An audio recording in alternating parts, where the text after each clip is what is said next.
2টি বিদেশি বন্দুক, একটি বিদেশি রিভলভার, 15 রাউন্ড লিড বল কার্তুজ এবং 100 বোতল স্কাপ সিরাপ উদ্ধার করা হয়। সোমবার 13 জুলাই সকাল অনুমানিক 6টা 30 ঘটিকায় দারুসালাম থানাধীন গাবতলী ব্রিজ এলাকায় তাদেরকে গ্রেপ্তার করা হয়। গোপন সম্পদের ভিত্তিতে তথ্য প্রযুক্তির সহায়তায় গোয়েন্দারা তথ্য পায় যে অস্ত্র মাদক ব্যবসায়ীদের একটি সংঘবদ্ধ চক্র 2টি প্রাইভেট কারযোগে ঢাকা আরিচা মহাসড়ক হয়ে গাবতলী বাস টার্মিনাল দিয়ে রাজধানীতে প্রবেশ করবে। এই তথ্যের ভিত্তিতে ঘটনাস্থলে চেকপোস্ট স্থাপন করে অভিযান পরিচালনা করা হয়। অভিযান পরিচালনাকালে একটি সাদা রঙের প্রাইভেট কার ঢাকা মেট্রো গ 17 সিরিয়ালের 8621 থামার সংকেত দিলে চালক সংকেত অমান্য করে চেকপোস্টের ব্যারিকেড ভেঙে দ্রুত পালানোর চেষ্টা করে। পরে ডিবি সদস্যরা ধাওয়া করলে গাড়ি থেকে 2 ব্যক্তি তুরাগ নদীর দিকে দৌড়ে পালিয়ে যায়। এই সময় ধাওয়া করে জয়নাল আবেদিন নামে জনৈক ব্যক্তিকে গ্রেপ্তার করা হয়। প্রাথমিক জিজ্ঞাসাবাদে গ্রেপ্তারকৃত জয়নাল জানায় গাড়িটি অস্ত্রসহ অপর একটি মাদকবাহী গাড়িকে পাহারা দিয়ে অর্থাৎ স্কট করে ঢাকার দিকে নিয়ে আসছিল। তার দেওয়া তথ্যের ভিত্তিতে গাড়িটি তল্লাশি করিয়া 2টি বিদেশি বন্দুক, একটি বিদেশি রিভলভার, 15 রাউন্ড লিড বল কার্তুজ এবং 100 বোতল স্কাপ সিরাপ উদ্ধার করা হয়। এদিকে একই সময়ে নীল রঙের অপর একটি প্রাইভেট কার ঢাকা মেট্রো গ 13 সিরিয়ালের 7597 চেকপোস্টের নিকটবর্তী হলে পুলিশের উপস্থিতি এবং স্কট গাড়িটিকে আটক অবস্থায় দেখে ওই গাড়িতে থাকা আরও 2 ব্যক্তি আমিনবাজারের দিকে দৌড়ে পালিয়ে যায়। পরে গাড়িটি তল্লাশি করিয়া 2টি বস্তায় রাখা 450 বোতল স্কাপ সিরাপ জব্দ করা হয়।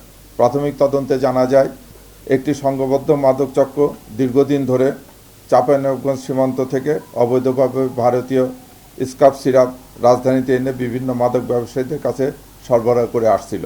মাদক পরিবহনের সময় আইনশৃঙ্খলা বাহিনীর নজর এড়াতে এবং তাদেরকে প্রোটেক্ট করতে এই স্কট গাড়ি ব্যবহার করা হয়, যেখানে উদ্ধারকৃত 3টি অস্ত্রসহ আরও অস্ত্র ছিল বলিয়া প্রাথমিকভাবে জিজ্ঞাসাবাদে জানা যায়। এই ঘটনায় দারুসালাম থানায় মাদকদ্রব্য এবং অস্ত্র আইনে 2টি মামলা দায়েরের প্রক্রিয়াধীন। ইহা ব্যতীত রাজধানীর উত্তরা এলাকা থেকে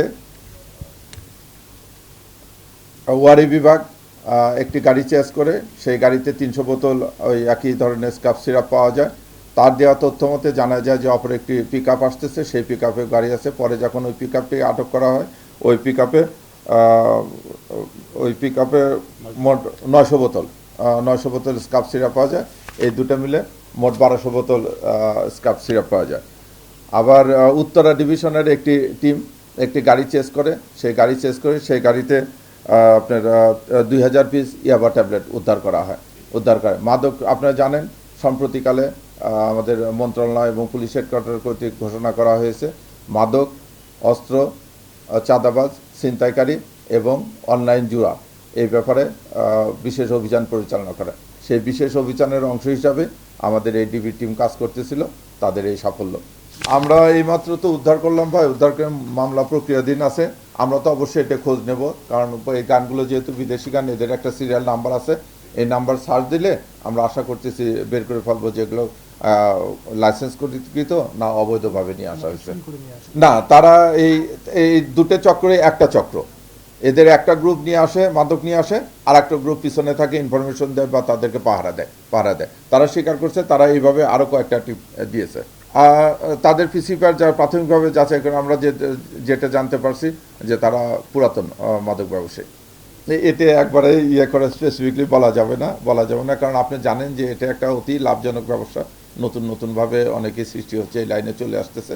তবে আমরা যাদেরকে ধরতেছি তাদেরকে করতেছি করে আমাদের ডাটাবেজে এন্ট্রি করতেছি। আমরা ইনশাল্লাহ যারা পালিয়ে হয়ে গেছে আমরা আশাবাদী যে তাদেরকে আমরা গ্রেপ্তার করব। আমরা সবসময় যখন আসামি ধরা হয়, নতুন পুরাতন যে হোক, পুরাতন হলে তার তো ডাটাবেজে আমাদের ইনফরমেশন থাকে। নতুন কেউ আসলে সঙ্গে সঙ্গে আমাদের এখানে একটা সফটওয়্যার আছে SIBS, আপনারা জানেন, যেখানে আমরা তাদের ফিঙ্গারপ্রিন্ট থেকে ছবি থেকে শুরু করে তাদের এনআইডি যাবতীয় তথ্য আমরা এখানে সংরক্ষণ করি। আমি শুরুতেই বলেছি যে আমরা আসলে মহানগর গোয়েন্দা পুলিশ, আমরা বেসিক্যালি কাজ করে ঢাকা মেট্রোপলিটন এলাকার থেকে।